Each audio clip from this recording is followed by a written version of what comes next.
এক প্রকার সাপ যেগুলোর মধ্যে বিষ আছে, আরেক প্রকার সাপ যেগুলোর মধ্যে বিষ নাই। আচ্ছা, যখনই ওই বিষওয়ালা সাপ কাউকে দংশন করে, কারণ যার বিষ নেই সে তো দংশন করতেই পারে না, যখন বিষওয়ালা সাপ দংশন করে তখন সাপুড়ে ডেকে নিয়ে আসা হয়। সাপুড়ে এসে বিন বাজান। কি বাজান? বিন বাজান। সাপুড়ে যখন বিন বাজান তখন ওই দুমরা সাপ বলছেন যে আপনারা, ওগুলো আসে না, কিন্তু তখন আসে কারা? বিষাক্ত সাপ যেগুলোর ভেতরে বিষ আছে। তারা কিন্তু দৌড়ে দৌড়ে চলে আসছে ওই বাঁশির টানে টানে। ঠিক না বেঠিক? ওরা কিন্তু যাদের ভেতরে বিষ নাই তারা আসে না, শুধু যাদের মধ্যে বিষ আছে তারাই দৌড়ে দৌড়ে আসে। ঠিক কিনা? তো ঠিক তেমনি করে যখন কোন আশিক নাতির সুরের মাধ্যমে ডাকা শুরু করেন, আমার কামলিওয়ালা নবীর প্রেম নিয়ে যখন ডাকা শুরু করেন, আমার মেহবুব নবীর সারা খানি নিয়ে যখন আপনাকে আমাকে ডাকা শুরু করেন, এই এলাকার মধ্যে অনেক মানুষ থাকা সত্ত্বেও যেই সমস্ত মানুষের অন্তরের মধ্যে ইশকে রাসূল আছে, যেই সমস্ত মানুষের অন্তরের মধ্যে আমার রাসূলের প্রেম আছে, তারা ঘরের মধ্যে থাকতে পারে না, তারাই সে মাটির মধ্যে গড়াগড়ি করে আমার কামলিওয়ালা নবীর শান এবং আজমতের বয়ান শুনতে থাকে। কথা বলেন ঠিক না বেঠিক? আমাদের ভেতরে বিষ আছে সেটার প্রমাণ আমরা থাকতে পারি। ঠিক না বেঠিক? তো সেজন্য আমরাও আল্লাহর কাছে ফরিয়াদ করব, এই ইশকে নবী মেরে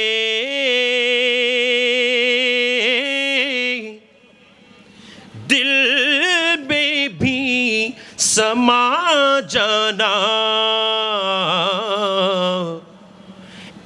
इश्क़े नबी मेरे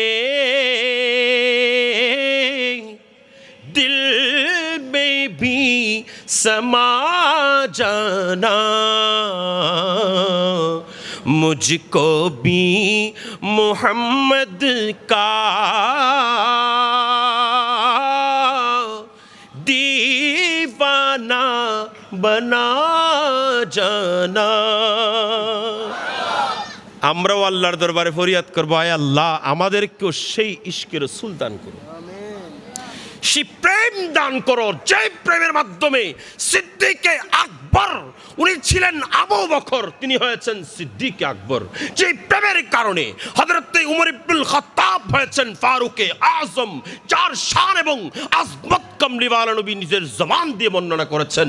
যেই শান এবং আজমত বয়ান করেছেন ওসমান গনির শানে, যিনি যুন্নুরাইন হয়েছেন, যেই শান এবং আজমত বয়ান করেছেন সৈয়দনা আলী ইবনে আবি তালিবের শানে, যাকে আমার রাসূল মাওলা বলেও শোনা দিয়েছেন, একটি মাত্র কারণ, তাদের অন্তরের মধ্যে ইশকের রাসূল ভরপুর ছিল। ঠিক না বেঠিক? আমরাও চাই কিনা বলেন? আমরা সবাই ইশকে রাসূল অন্তরে ধারণ করতে চাই, ঠিক কিনা?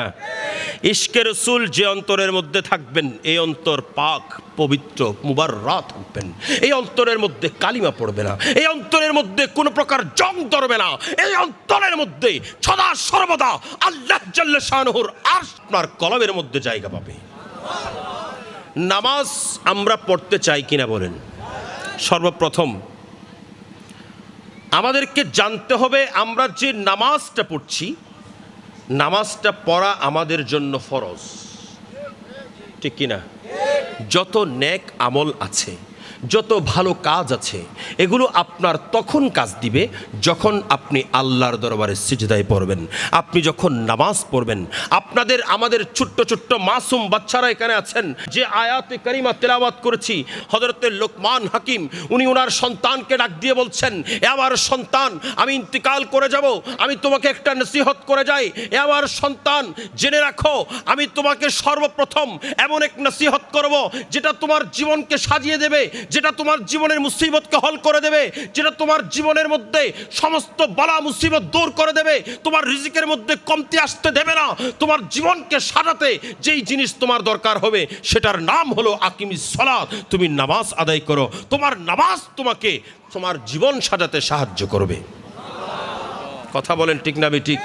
আমার ভাইয়েরা জেনে রাখুন, আমরা যারা আজকে উপস্থিত হলাম, আমাদের মধ্যে আমরা অনেকে বিভিন্ন সময়ে বিভিন্ন বিষয় নিয়ে টেনশনের মধ্যে পড়ে যাই।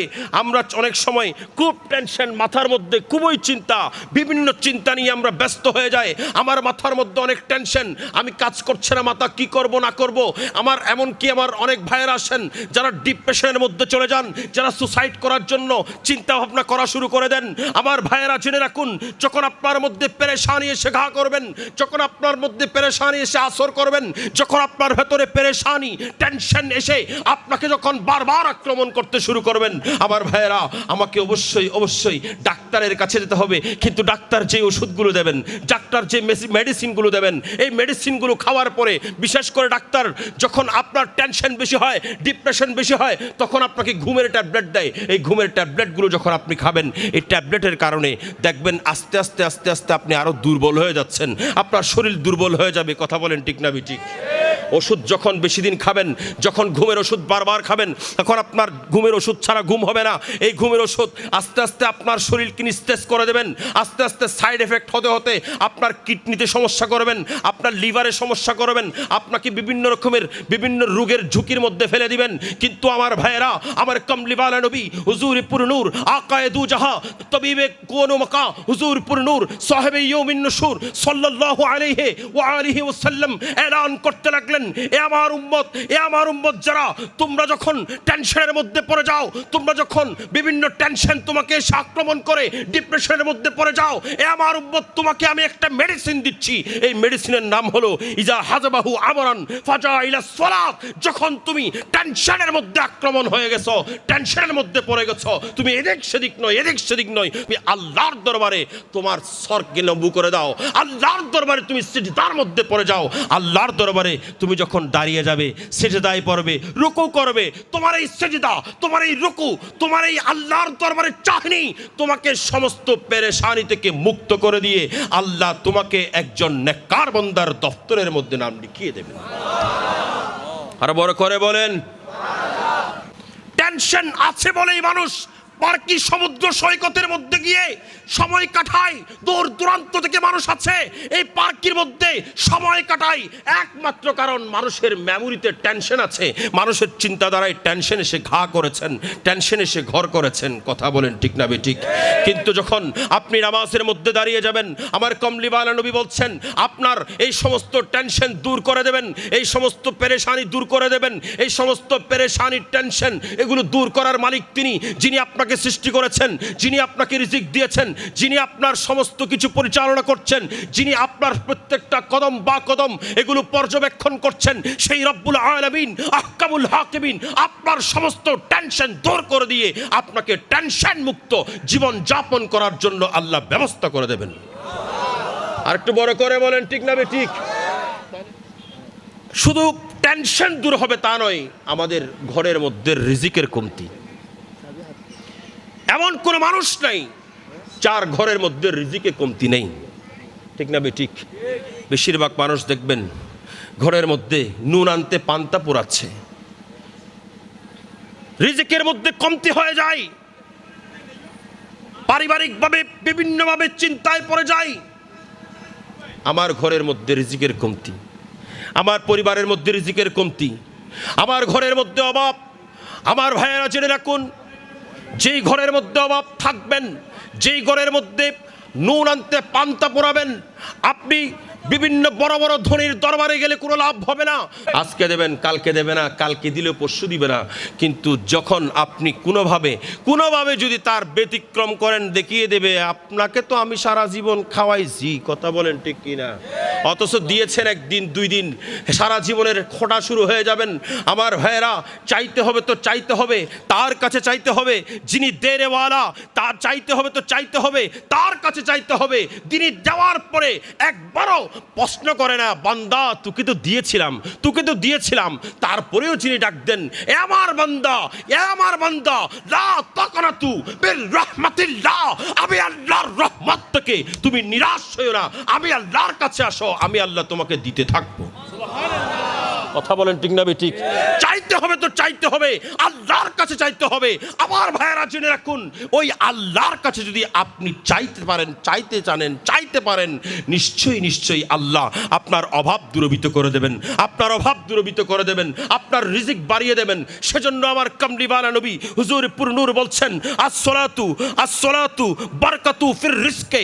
আপনার রিজিকের বরকত যদি চান আপনি নামাজে দাঁড়িয়ে যান, আপনার রিজিকে বরকত যদি চান আপনি নামাজে দাঁড়িয়ে যান, আপনার রিজিকে বরকত যদি চান আপনি আল্লাহর দরবারে দাঁড়িয়ে যান, আপনি মসজিদমুখী হয়ে যান, নিশ্চয়ই আপনার রিজিকের মধ্যে বরকত দিবেন কে? আর বড় করে বলেন কে?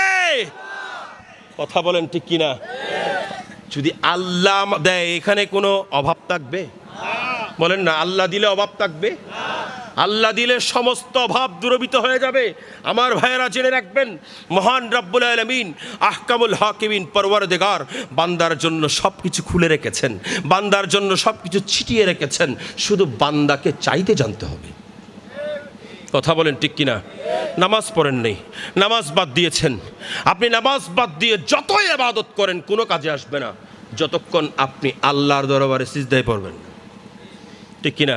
আল্লাহর দরজায় যান, বান্দার দরজা সবগুলো বন্ধ হয়ে গেল, কোনো অসুবিধা হবে? বান্দা যখন আল্লাহর দরবারের মধ্যে স্বর্ণবু হয়ে যায়, আমার আল্লাহর দরবারে যখন বান্দা হাত টেনে দেয়, এটা হলো ওই রাত যে রাতের নাম হলো লাইলাতুল জুমা। লাইলাতুল জুমার মধ্যে যখন আপনি আল্লাহর দরবারে হাত টেনে দিয়ে চাইবেন, রব্বে করিম আমি তো অভাবের মধ্যে আছি, আয় আল্লাহ আমি তোমার দরবারে ফরজ নামাজের সালাম ফিরিয়ে দোয়া করছি। আমার ভাইরা, আমার দেশের মধ্যে অনেক মানুষ আছেন যারা বলবেন নামাজের পরে আবার মোনাজাত কেন? নামাজের পরে তো মোনাজাত নাই, আসার নাই।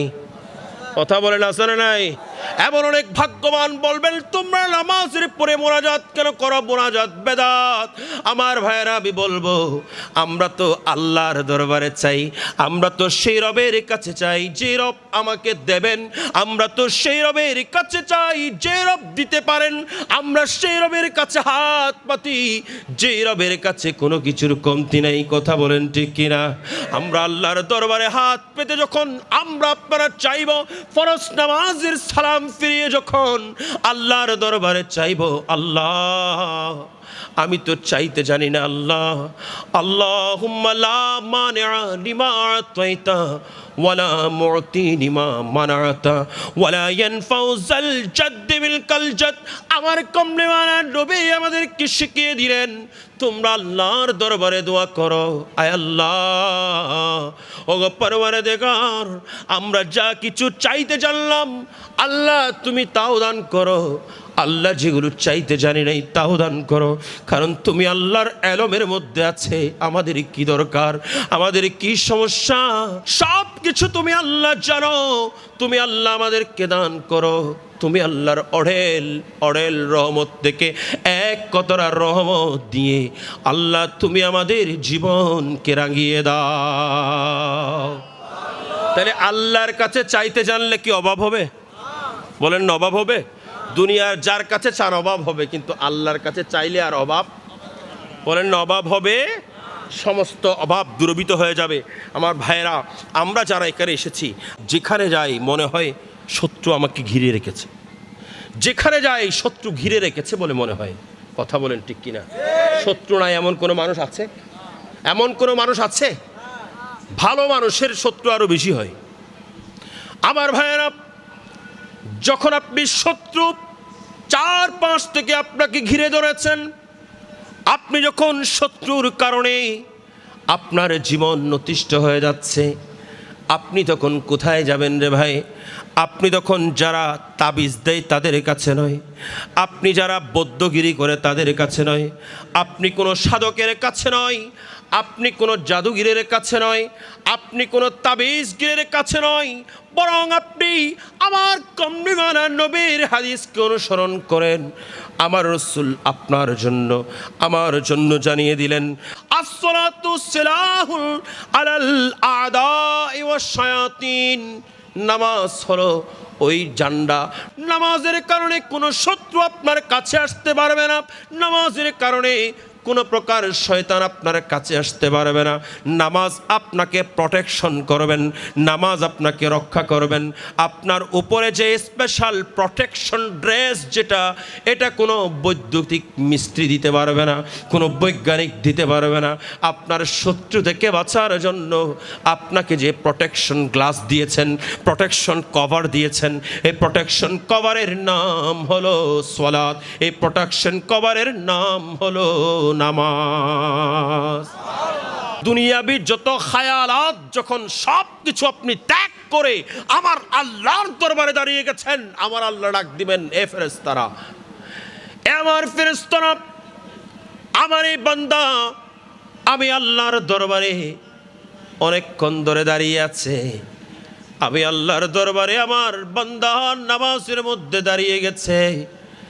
যেই নামাজ আমি আল্লাহ পছন্দ করি, যেই নামাজের মাধ্যমে আমি আল্লাহর সঙ্গে বান্দা দিদার করে, আমার ফেরেশতারা আমার বান্দার নামাজের মধ্যে দাঁড়িয়ে আমি আল্লাহর কাছে কি চাই একটু বলো।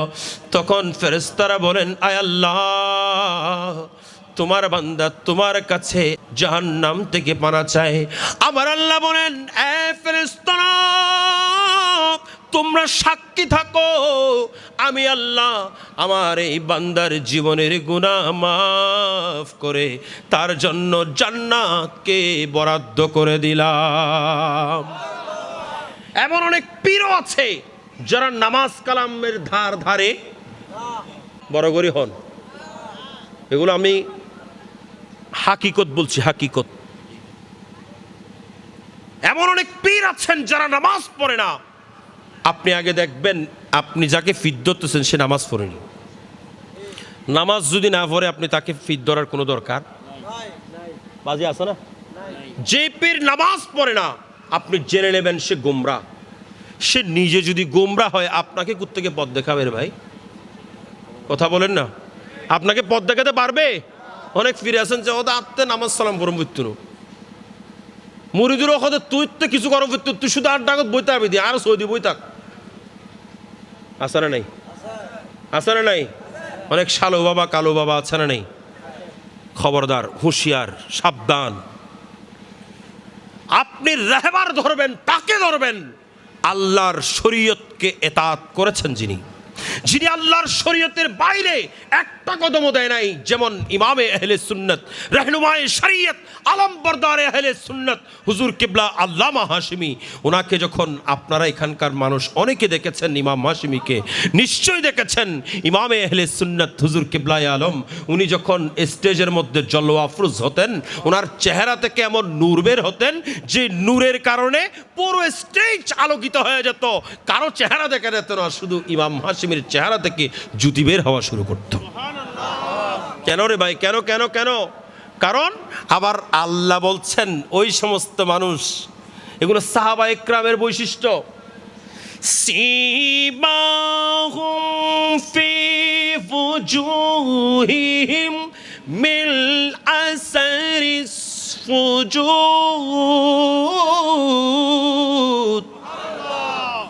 এটা হলো সাহাবায়ে কেরামের বৈশিষ্ট্য। আমার আল্লাহ বলছেন সাহাবায়ে কেরামের বৈশিষ্ট্য হলো তাদেরকে আপনি দেখবেন তাদের চেহারার মধ্যে আসারি সুজুদ, সিজদার চিহ্ন। তাদের চেহারার মধ্যে সিজদার চিহ্ন থাকবে। সিজদার চিহ্ন মানে কপাল ঘষে ঘষে কালো করে ফেলা নয়, কালো করে ফেলা নয়, বরং সিজদার চিহ্ন মানে হলো ওই কপাল থেকে নূর বের হওয়া। একটু বড় করে বলেন ঠিক না বেঠিক? ওই কপাল থেকে কি বের হওয়া? কারণ আমার রসুল হুজুরে পুরনূর শাফিঈ ইয়ৌমিন নুশুর সাল্লাল্লাহু আলাইহি ওয়া আলিহি ওয়াসাল্লাম এলান করতে লাগলেন, যে সমস্ত মানুষগুলো নামাজ পড়বেন, আসসালাতু নূরুল মারিফা, তাদের কপাল দিয়ে, তাদের চেহারা দিয়ে নূর বের হবে, যে নূরের কারণে মানুষ বুঝতে পারবেন ইনি আল্লাহর প্রিয় বান্দা। আমার ভাইয়েরা, আপনি যখন 5 ওয়াক্ত নামাজ আদায় করলেন, আপনি যখন যথাযথভাবে নামাজ আদায় করে এই দুনিয়া থেকে পর্দা করলেন, আপনি কবরে যাওয়ার পরে এই নামাজ আপনার জন্য আপনার প্রোটেকশন গ্লাস হয়ে যাবেন। আপনার সামনে যখন আযাবের ফেরেশতা আসবেন, তখন এই নামাজ ডাক দিয়ে বলবেন, এ আযাবের ফেরেশতা, এই বান্দা তো সদা আল্লাহর প্রেমের মধ্যে বিভোর ছিল, আল্লাহর প্রেমের মধ্যে বিভোর ছিল, সদা আল্লাহর দরবারে সিজদায় পড়ে থাকতো, সদা আল্লাহর দরবারের মধ্যে এই ব্যক্তি রুকু করত, এই ব্যক্তি সিজদা করত, এই ব্যক্তি কোমা করত। এ আযাবের ফেরেশতা, তোমরা সরে যাও, সরে যাও, এই বান্দাকে তোমরা ছেড়ে দাও, এই বান্দা নিশ্চয়ই আল্লাহর একজন প্রিয় বান্দায় পরিণত হয়ে গেছে। সালাতে তোমার বন্ধু পরম শেষ বিচারের দিন, সালাতে তোমার জীবন জুড়ে খুশব প্রতিদিন, যাই নামাজে শান্তি বিলাই চিত্তে শিবাহিন, রব্বিয়ালালা জিম, রব্বিয়ালালা রব্বিয়াল আযীম।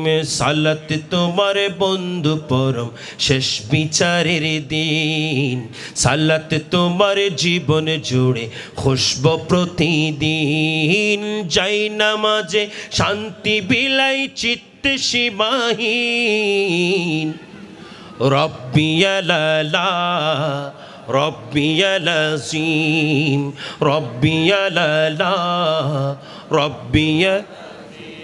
মুমিন তুমি সালাত তোমার মস্ত পরিচয়, কথা বলেন ঠিক না বিটি? মুমিনের পরিচয় হলো নামাজ। লিকুল্লি শাইইন আলামুন ওয়া আলামুল ঈমানে আস-সালাত।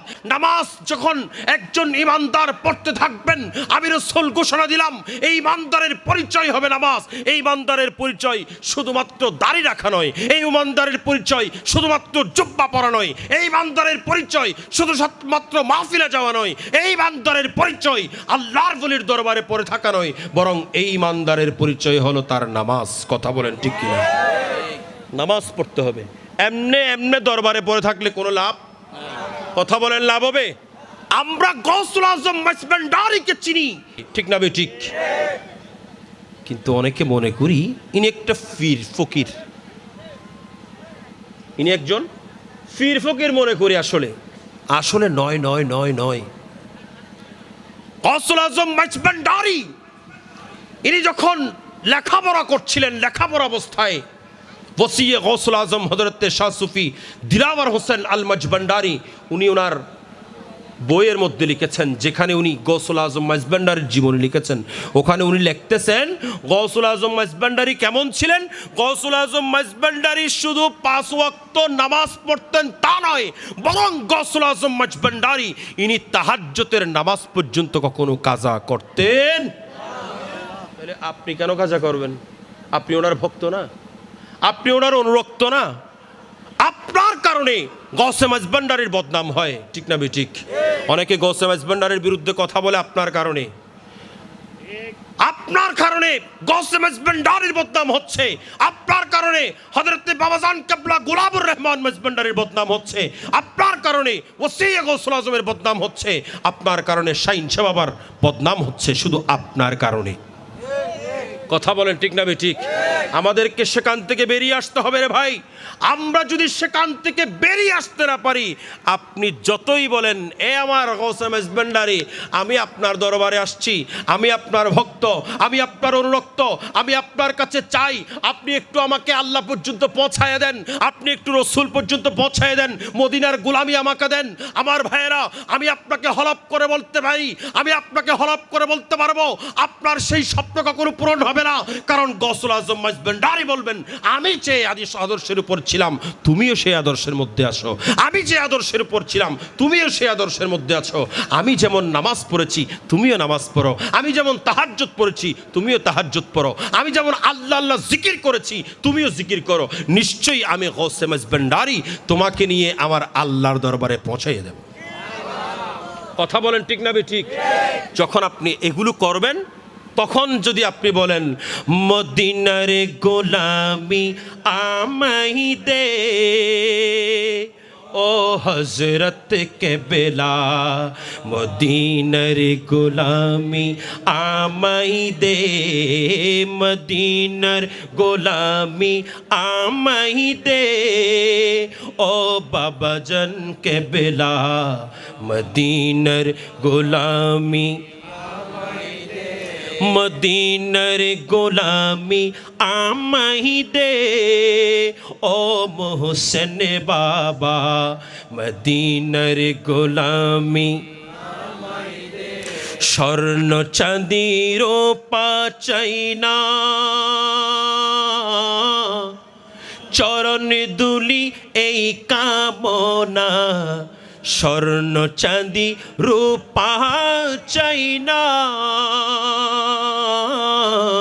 চরণ দুলি এই কামনা ভাঙ্গা তকদির জোড়া লাগাই দে ও হযরত কেবলা ভাঙ্গা তকদির জোড়া লাগাই দে ও হযরত কেবলা মদিনার গোলামি আমাই দে মদিনার গোলামি আমাই দে ও হযরত কেবলা মদিনার গোলামি মজ ভণ্ডারির বীজ তলা ওলি আল্লাহর মিলন মেলা মজ ভণ্ডারির বীজ তলা ওলি আল্লাহর মিলন মেলা শেরে খোদা আলীর সদকাই দে ও হযরত কেবলা শেরে খোদা আলীর সদকাই দে ও হযরত কেবলা মদিনার গোলামি আমাই দে মদিনার গোলামি আমাই দে ও হযরত কেবলা মদিনার গোলামি একটু বড় করে বলেন সুবহানাল্লাহ। আমার গৌসে মজভান্ডারী যখন এখনো ছোটবেলা এখনো মাত্র লেখাপড়া করছেন এমন সময়ে আমার গৌসে মজভান্ডারী যখন রাস্তা দিয়ে হেঁটে যেতেন আমার গৌসে মজভান্ডারীকে মানুষ চিন্তা করতেন এত সুন্দর একটা তলেবে এলমের অন্বেষণকারী যিনি কলকাতা আলিয়া মাদ্রাসার মধ্যে উনি শাইখুল হাদিসের দায়িত্ব পালন করেছিলেন। যখন ওনার লেখাপড়া শেষ হয়েছে ওই মহান হাস্তি যখন ছোটবেলায় উনি যখন রাস্তা দিয়ে হেঁটে যেতেন ওনাকে চারপাশ থেকে মানুষ চেষ্টা করতেন তুমি একটু আমার ঘরের মধ্যে আসো, তুমি আমার ঘরের মধ্যে একটু তশরিফ নাও, তুমি আমার ঘরের মধ্যে আসলে আমার ঘর উজালা হবে। আমার গৌসে মজভান্ডারীকে যেই ব্যক্তি ঘরের মধ্যে একবার নিয়ে গেছেন তার ঘরের মধ্যে অটোমেটিকলি রিজিকের ফরাগতি শুরু হয়ে গেছে। আমার গৌসে মজভান্ডারী চার ঘরের মধ্যে গিয়েছেন তার তকদির চমকে উঠল। তার কারণ হলো আমার গৌসে মজভান্ডারী আমার আল্লাহর নির্দেশনা মান্য করতেন, আমার আল্লাহ যা বলতেন সে মতে চলতেন, আমার আল্লাহর নির্দেশনার বাইরে কাজ করতেন না। সেজন্য আমার গৌসে মজভান্ডারীর জীবন এমনভাবে আল্লাহ সাজিয়ে দিয়েছেন গৌসে মজভান্ডারী যার ঘরের মধ্যে কদম রেখেছেন তার ঘরের মধ্যে উন্নতি শুরু হয়ে গেছে। আমি ইমাম আহলে সুন্নাত रहनुमाए तरीकत आलम बरदार अहले सुन्नत আল্লামা হাশিমির জবানে পাক থেকে শুনেছি তিনি বলেছেন দরবার দরবার বলতে সারা দুনিয়ার মধ্যে অনেক দরবার আছে কিন্তু দরবার শরীফ বলতে একটা মাত্র স্থান আছে সেটার নাম মজভান্ডার দরবার শরীফ। কথা বলেন ঠিক না বেঠিক?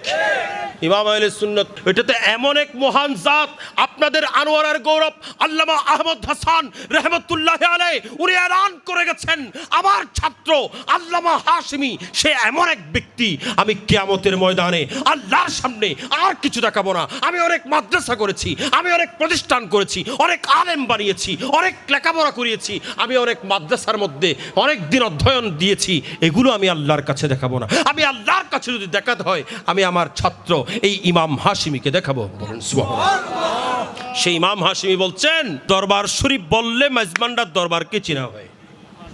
একটু বড় করে বলবেন না? কথা প্রসঙ্গে এসেছি বিদায় বললাম, এগুলো কষ্ট হয় আপনাদের? সুতরাং যেখানে ইমাম হাশিমি স্মরণবু হয়েছে সেখানে আমি কেমনে ওনার গৌসে মেজবান্ডারের বিরুদ্ধে কথা বলবো?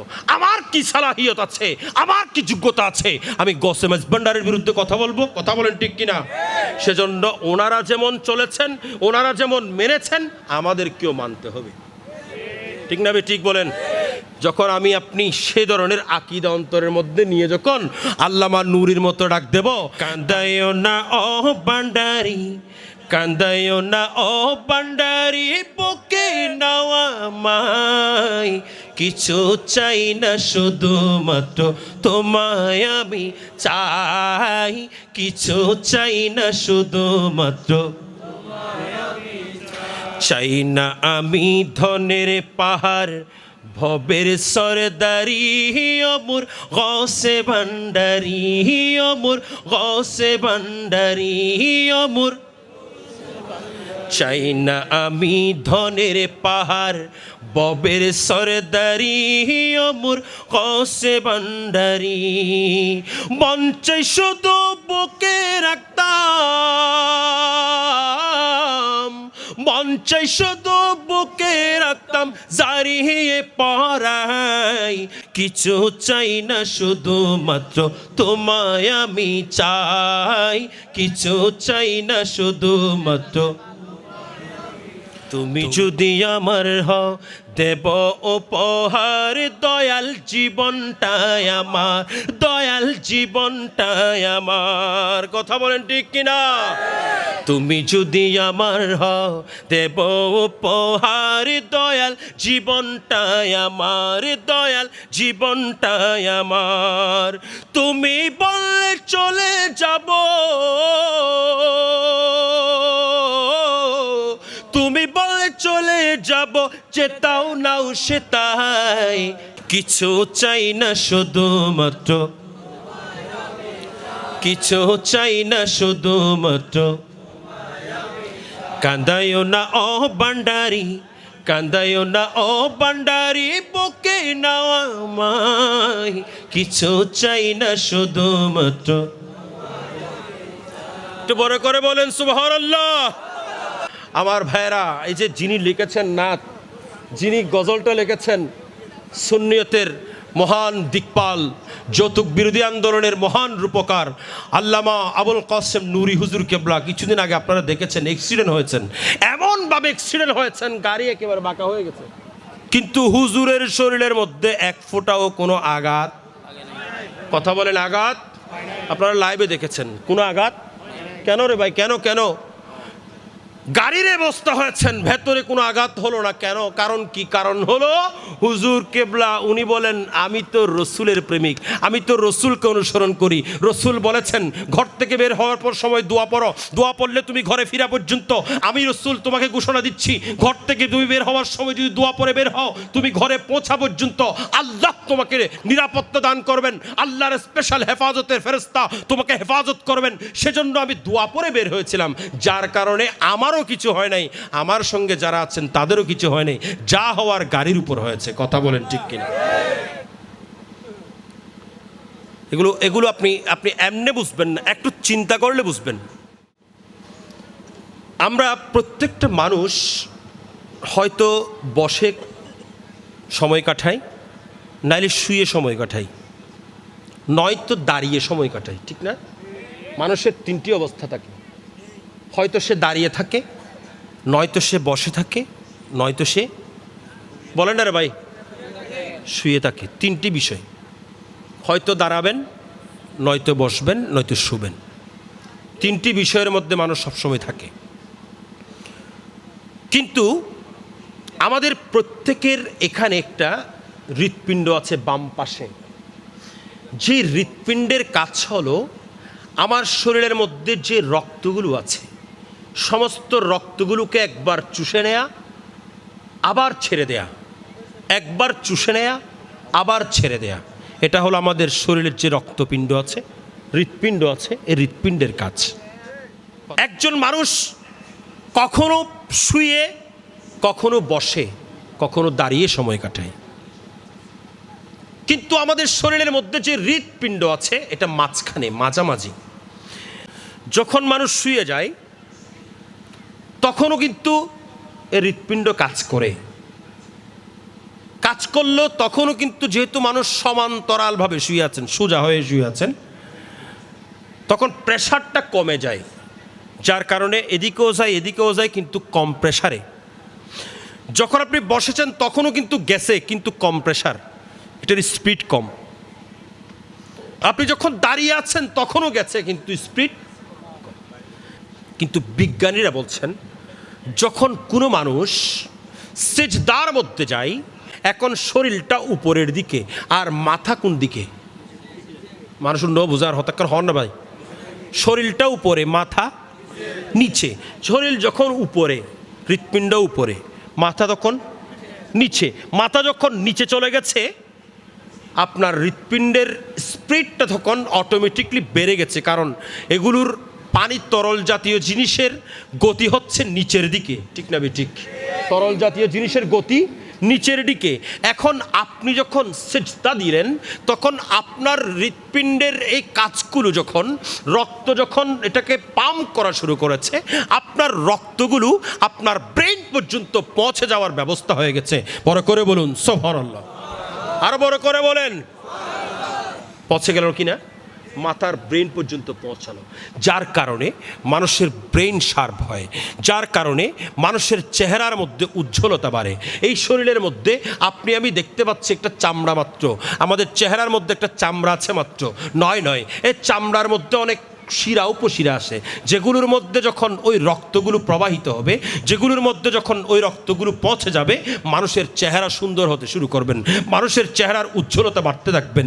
সেজন্য আপনি যখন কোনো একজন মানুষ, নামাজি মানুষ, উনি আসলে দেখতে কালো, কারণ আল্লাহ ওনাকে কালো বানিয়েছেন, দেখতে কালো মানুষ, যখন নামাজ পড়তে থাকেন, প্রত্যেক দিন নামাজ পড়েন, 5 ওয়াক্ত নামাজ পড়েন, নফল নামাজ পড়েন, ইবাদত বন্দেগী করেন, তখন দেখবেন তার চেহারার মধ্যে একটা সৌন্দর্যের ভাব এসে গেছে, তার চেহারা থেকে একটা জ্যোতি বের হচ্ছে। তার কারণ হলো তার চেহারার মধ্যে ওই রক্তগুলো পৌঁছাচ্ছে, তার চেহারার মধ্যে, মানুষের চেহারার মধ্যে ওই রক্তগুলো পৌঁছার সঙ্গে সঙ্গে সেখান থেকে জ্যোতি বের হওয়া শুরু করে, তখন মানুষের চেহারা সুন্দর হয়ে যায়, মানুষের চেহারার উজ্জ্বলতা বেড়ে যায়, মানুষের ব্রেন কাজ করা বেড়ে যায়। অনেক মানুষ আছেন, যেমন ইমামে আহলে সুন্নাত আল্লামা হাশিমিকে দেখেছি, আমি ওনার খাদেম ছিলাম বিদায় আমি ওনার কথা একটু বেশি বলছি, আপনাদের কষ্ট হয়?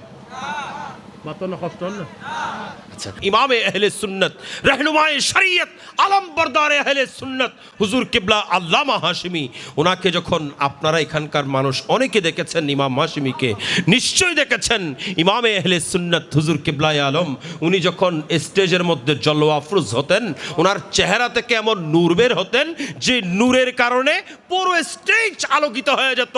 শুধু ইমাম হাশিমির চেহারা থেকে জ্যোতি বের হওয়া শুরু করত। নামাজ পড়বেন তো পড়বেন কেমন পড়বেন? যেমন পড়েছেন সিদ্দিক আকবর, কথা বলেন। নামাজ পড়বেন তো পড়বেন কেমন পড়বেন? যেমন পড়েছেন ফারুক আজম। নামাজ পড়বেন তো পড়বেন কেমন পড়বেন? যেমন পড়েছেন উসমান জুন্নুরাইন। নামাজ পড়বেন তো পড়বেন কেমন পড়বেন? যেমন পড়েছেন মাওলায়ে কায়নাত। নামাজ পড়বেন তো পড়বেন কেমন পড়বেন? যেমন পড়েছেন খাতুনে জান্নাত।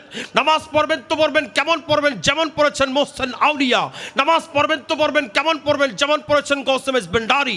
নামাজ পড়বেন তো পড়বেন কেমন পড়বেন? যেমন পড়েছেন ইমাম হাশিমি। কথা বলেন ঠিক না ঠিক? তাইলে আপনার এই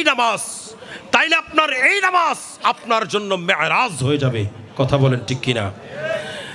হযরত সাইয়েদনা আনাস বিন মালিক রাদিয়াল্লাহু তাআলা উনি এলান করতে লাগলেন, আমার রাসূল হুজুর পুরনুর সাল্লাল্লাহু আলাইহি ওয়াসাল্লামের ইন্তিকালের আগ মুহূর্তে আমার রাসূল মা আয়েশা সিদ্দিকাকে বললেন, এ আয়েশা, তুমি যাও আবু বকরকে বলো নামাজ পড়াইয়া দিতে।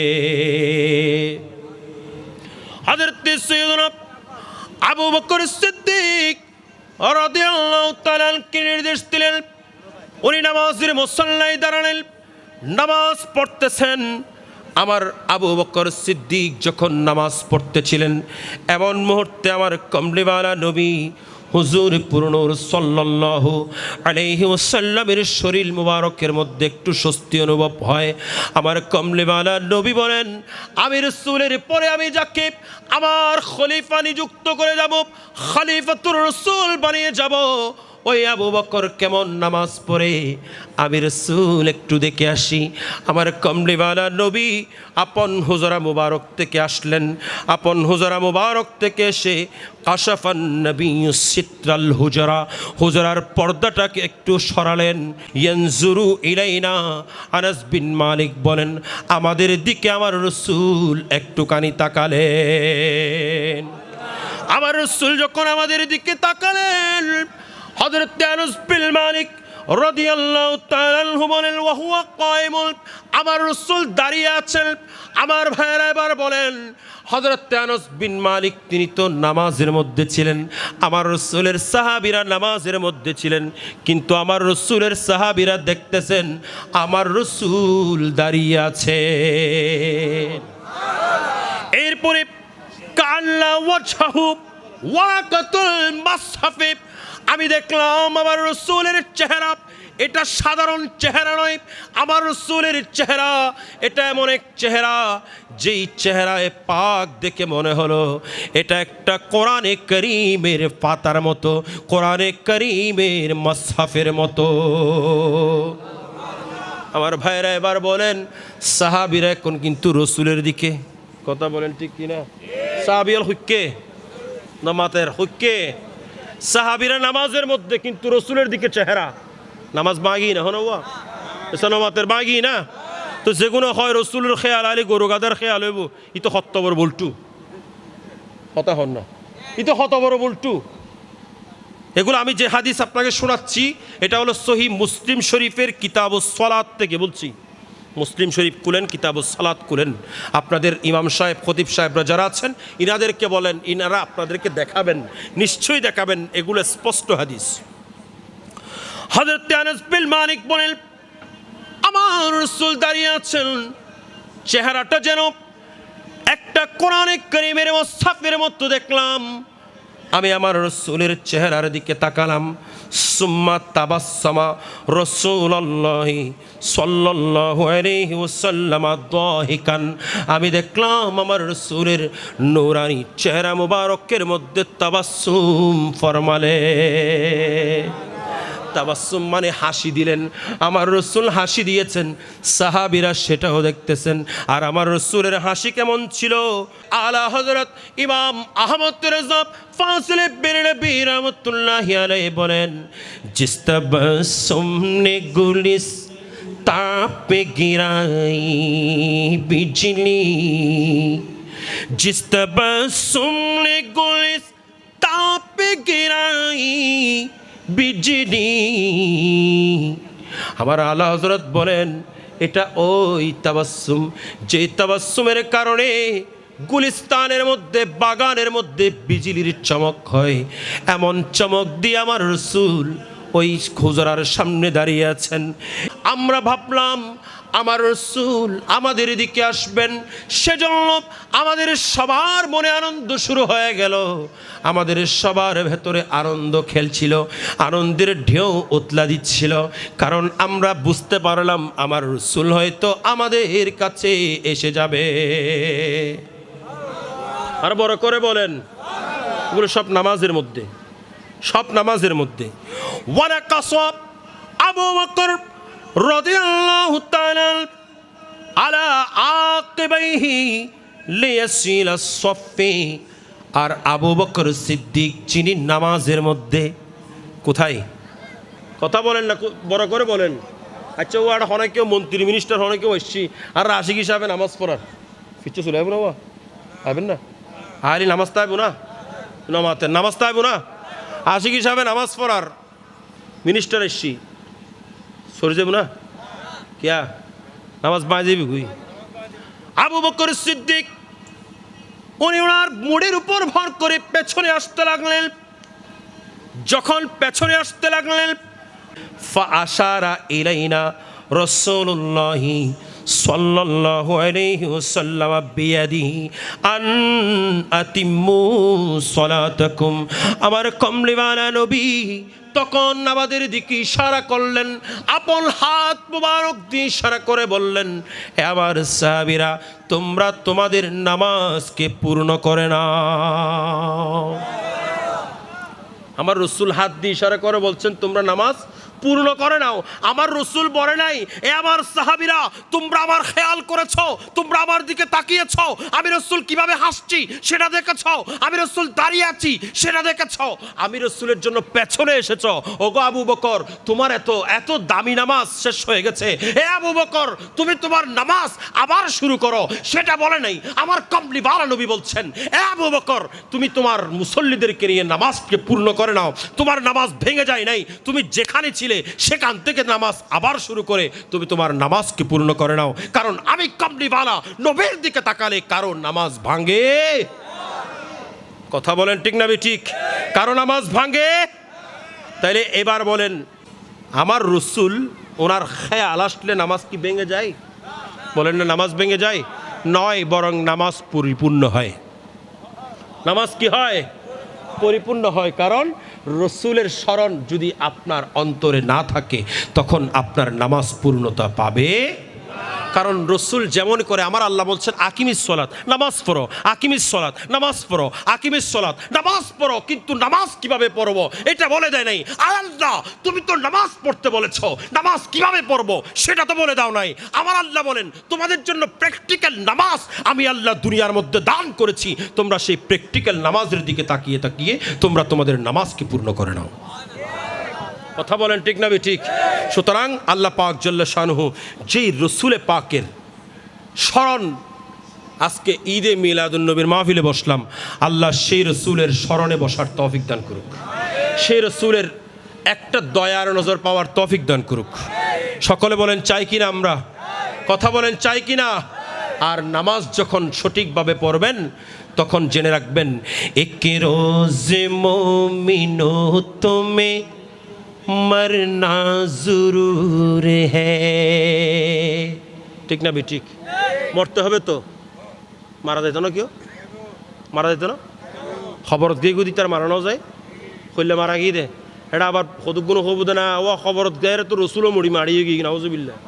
আরে ভাই রসুল না, এই যে মানুষ মারা গেছেন আপনারা আজকে কবরের ইসালে সব মাহফিল করতেছেন, এরাও মরে যায় নাই, এরাও কবরের মধ্যে জিন্দা আছেন। কারণ আমার রসুল, বুখারী শরীফের হাদিস, আমার রসুল বলছেন যখন তোমরা তাদেরকে কবরের মধ্যে শোয়াই দিয়ে যখন তোমরা ফিরে আসতে থাকো তখন তোমরা তোমাদের স্যান্ডেল যে পরেছ, স্যান্ডেলের আওয়াজ তোমার বন্ধু শুনতে পায় না, স্যান্ডেলের আওয়াজ তোমার সঙ্গী শুনতে পায় না, স্যান্ডেলের আওয়াজ তোমার সঙ্গে যারা আছে তারা শুনতে পায় না, কিন্তু ওই কবরের মধ্যে যাকে শোয়া দিয়েছ সে কিন্তু কারা নালিহিম তোমার স্যান্ডেলের আওয়াজ পর্যন্ত শুনতে পায়। আর একটু বড় করে বলেন, স্যান্ডেলের আওয়াজ পর্যন্ত কে শুনতে পায়? খবরস্থান রাখুন দেখুন। তাহলে রসুলের হর অবস্থা। কথা বলেন না, রসুলের কোন অবস্থা?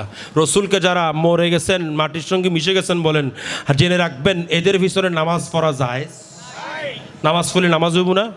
কিন্তু গরত আনে যদি ফোয়া ফড়া দিতে অন্ধ হয়, ফোয়া গুণ বেগুন বল্টু হয়ে যাব। কথা বলেন ঠিক না ঠিক? ওই বাসরের ময়দানের মধ্যে যখন যাবেন সেদিন দেখবেন যারা রসুল প্রেমিক তাদের শান, সেদিন দেখবেন রসুল প্রেমিকের শান কেমন। আর যারা মুনকেরে রসুল ছিলেন, যারা রসুলের বিদ্বেষী ছিলেন, তখন তাদের অবস্থা কেমন সেদিন দেখতে পাবেন আমার ভাইয়েরা। সেজন্য বলছি আমাদেরকে রসুল প্রেমিক হিসাবে থাকার আল্লাহ তৌফিক দান করুক। আর একটু বড় করে বলি তো আমরা কি বলবো? একে রোজে মুমিনো তুমহে মর না জরুর হ্যায়, একে রোজে মুমিনো তুমহে মর না জরুর হ্যায়, পড়তে রহো नमाज़ी कौले रसूल है, पढ़ते रहो नमाज़ी कौले रसूल है, पढ़ते रहो नमाज तो चेहरे पे नूर है,